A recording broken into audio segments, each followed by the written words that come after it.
Hello and welcome to a new episode of Frog Appendix, the part 3. Frog Appendix series, as you might remember, are like additional information related to the assembly of the Frog Engineering HPA GBBR conversions. So this time we will be looking at the M110 manual, some additional information to it. Here on the screen you can see a message from VFC. They posted it on their Facebook, you see, like December last year, and they say that in the new M110 type guns, in general AR10 type guns that they make, so M110, M110 K1, SR25 ECC and SR25, which probably they don't make anymore, they will be changing the internal parts a bit.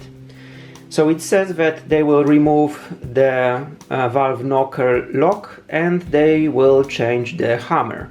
And this impacts our assembly a bit. What I have here is a lower receiver already assembled from the new series. This is from the M110 SASS, and you can see here there is a hole, yeah, next to the bolt catch there is like a hole, and you can see the hammer is with a screw there at the tip next to the valve knocker, yeah. So this is the new version. This is the old version, in which first thing we see that in that hole there is this silver part, which exactly is valve knocker lock, and the hammer is tiny bit different. It doesn't have that screw there at the valve knocker surface, yeah, I mean the surface that pushes the valve knocker. So in other words, no surprise, they did exactly like they said they would, but for us it's a kind of an issue for the HPA.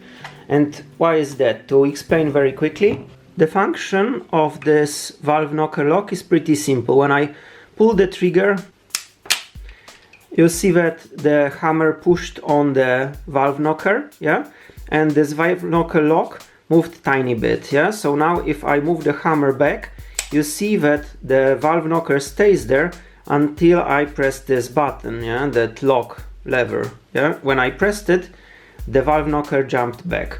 So this way they drive it separately, and there is an option to prolong the gas being expelled from the mag, or conversion in our case, into the bolt carrier group, yes. So if I take the bolt carrier group, here you see this cutout, so the button stays there in this cutout, and when the bolt carrier group rides back, it presses it to shut off the valve, yeah, that's the function. If we don't have it, then as the bolt carrier will move back, it will push the hammer back, and the valve knocker would move immediately behind the hammer, yeah, because there is no this button to stop the movement.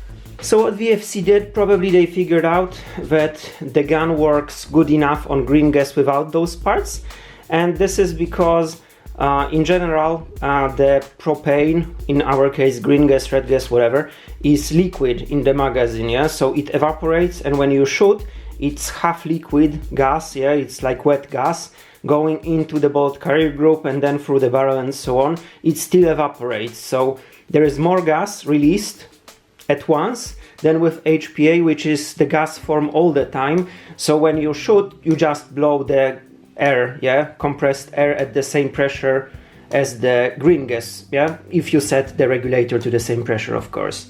So what is the effect? The effect is that effectively HPA transfer less energy than the green gas in the same amount of time of opening of the valve, yeah. So right now this time is shortened, and this is not long enough to provide a nice strong blowback. So to make a very quick demonstration, I will connect the pressure. The gun has to be on safe, okay, and now if I pull the trigger, the gun will cycle, but the bolt carrier will not travel all the way back. The kick will be kind of weak, yeah, you will see. So let's do it. Probably on the video it's not such a big difference, but if you would hold the gun in your hands, you would feel that the shot is kind of slow and there is no real heat, yeah, when the bolt carrier hits the end of the buffer tube and goes back, yeah. So let's do it again. And if I press on the bolt catch on the other side, yeah, here, so like to catch the bolt carrier group moving, yeah, you will see that the bolt carrier will not lock back, yeah, nothing happens. So you see that for us, for the HPA, this is a problem, and we need to solve it somehow if we want to build an HPA GBBR M110. Luckily, you saw that this opening for the part is still there in the gun, so there is no problem. You can just buy the part with its corresponding spring to reset it, put it back in the gun, and the function will be restored basically. Yeah, for both these parts I will put the part numbers in the description. You can get it from some airsoft store or directly from VFC.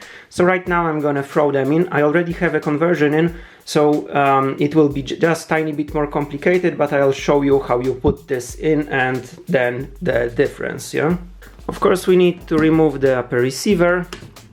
This is kind of in line with the assembly process, because for the assembly process you would remove anyway that block to which these parts go back. So I'm kind of repeating this, but let's do it anyway. So in my case I have a screw here that holds the conversion, so I'm gonna remove it completely. Then on this side, in that hole, there is a hex key screw, so I'm gonna remove it too. Okay, it holds the bolt catch obviously. There is second screw here, the same type. And with this screw gone, I can remove this arm by pulling it out.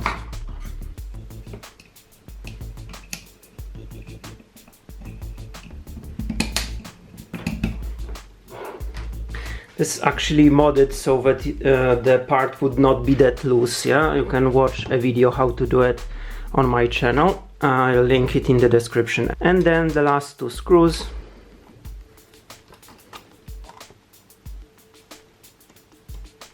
Okay, and with all these parts taken out, you will be able to basically pull this part out. Mine is already modified for the HPA, of course.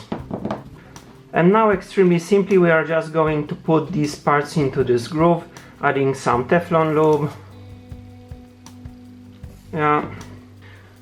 So the parts go with this arm downward like this, then the spring goes in. You need to of course compress it so that it doesn't stick out. Okay, so now I'm holding it with my finger so that it don't jump out. Yeah. So now when I press the valve knocker, you see that the lever moved up, and when I press the lever, the valve knocker goes back. And to mount the part, you just put it in like this, like being careful not to have this shoot out. Yeah, the part should spring back like it does in my case, and basically reverse the disassembly process. So I'll show it assembled and what the actual difference in the performance is. And here we are. Everything is reassembled. You see how it looks like, the parts is there. All good. So make sure that the gun was charged and you can put it on safe. Add some pressure. And here we go this time. This has power. And the bolt catch I'm pushing with my hand. And that's why you see that the gun is finally functional. So this is a little trick we need to do every time we will be converting a new generation of these AR10 platforms from VFC. That's the end of this additional part for the manual. So thank you for watching, I hope you liked it. Leave the comments as usual in the description, subscribe, hit the notification bell, usual stuff. And finally, may the power of GBBR be with you.